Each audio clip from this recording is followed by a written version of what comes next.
ஓம் சாந்தி. K Surajbhai அவர்களின் தாரணை வகுப்பு, மே 18, 2025.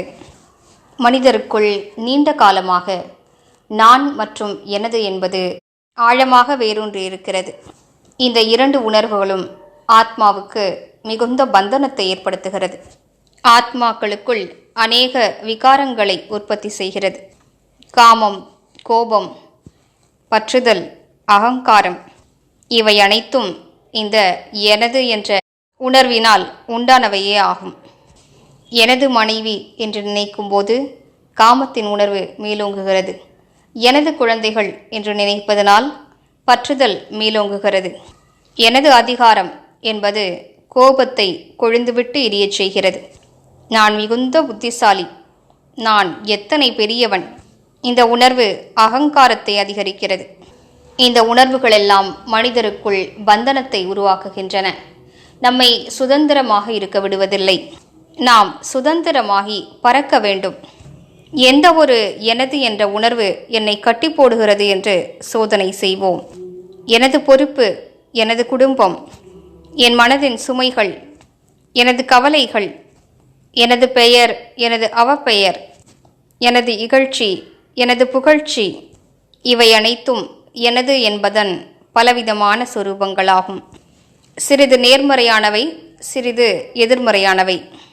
இரண்டுமே ஆத்மாவிற்கு பந்தனத்தை ஏற்படுத்துகின்றன. தீவிர முயற்சியாளர் ஆவதற்காக ஒரு விஷயத்தின் மீது விசேஷமாக சிந்தனை செய்வோம். இதனால் சுகம்தான் கிடைக்கும். எனது என்பதை விட்டுவிட்டு நான் கஷ்டப்படுகிறேன் என்ற உணர்வு ஏற்படாது. உதாரணத்திற்கு, எனது குழந்தைகள் என்ற உணர்வை விடுவது எத்தனை கடினமானது. ஆனால் இல்லை, எனது குழந்தைகள் அல்ல, அனைவரும் பாபாவின் குழந்தைகளே, பாபாவிடமே ஒப்படைத்து விட்டேன் என்று நினைக்கும் போது கடினத்தன்மை ஏற்படாது. பயிற்சி செய்வோம். பாபாதான் எனது உலகம் ஆவார். இவ்வுலகில் இரண்டு விஷயங்கள் கிடைக்கின்றன. ஒன்று பொருட்கள், சாதனங்கள். மற்றொன்று உறவுகள். உறவுகள் மூலமாக கிடைக்கக்கூடிய அனைத்து பலன்களும் அன்பும் பாபாவிடமிருந்து நமக்கு கிடைக்கப் பெறுகின்றன. சாதனங்களால் கிடைக்கும் சுகத்தை விட அதிகமான சுகம் பாபாவிடம் நமக்கு கிடைக்கப்பெறுகிறது. இங்கே கிடைப்பவையெல்லாம் குறுகிய கால பலன்களே. ஆனால் சத்யுகத்தில் நமக்கு என்னவெல்லாம் கிடைக்கப்பெறும் என்பதை இப்போது அதனை கணக்கிட முடியாது. மேலும் நாம் எவ்வாறு இருப்போம் என்பதை இப்போது கற்பனை கூட செய்ய முடியாது. அளவற்ற செல்வம், சொத்துக்கள், வைர வைடூரியங்கள், முத்துக்களால் நிரம்ப பெற்ற உலகம். அங்கே அவற்றிற்கு எந்த ஒரு மதிப்பும் இருக்காது. அளவற்ற செல்வம் இருக்கும். அப்படிப்பட்ட அழகான உலகை பாபா நமக்கு கொடுக்கின்றார். எனவே நாம் ஈடுபாட்டை அதிகரிப்போம். பாபாதான் எனது உலகம் என்ற விஷயத்தில் கிடைக்கும் ரசனையை அனுபவிப்போம். தேகதாரிகள் மீதான பற்றுதல் மிகுந்த கஷ்டத்தை கொடுக்கக்கூடியதாகும். நம்மிடம் என்னவெல்லாம் இருக்கின்றனவோ அவை அனைத்தும் பாபா கொடுத்த கொடையே ஆகும். அனைத்தையும் பாபாவுக்கு அர்ப்பணம் செய்து விடுவோம். இந்த குழந்தைகள் உங்களுடையவர்களாவார்கள். பாபா, நானோ லௌகீக தந்தையாவேன், நீங்களோ அலௌகீக மற்றும் பரலௌகீக தந்தையாவீர்கள்.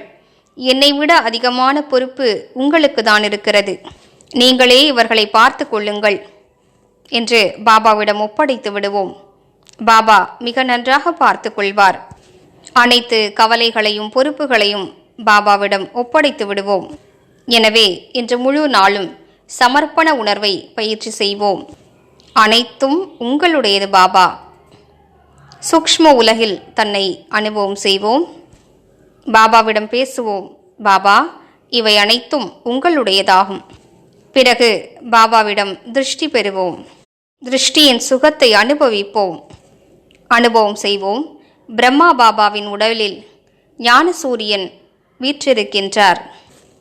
ஒளி வீசும் அவரது கிரணங்கள் என் மீது விழுந்து கொண்டிருக்கின்றன என்று அனுபவம் செய்வோம். ஓம் சாந்தி.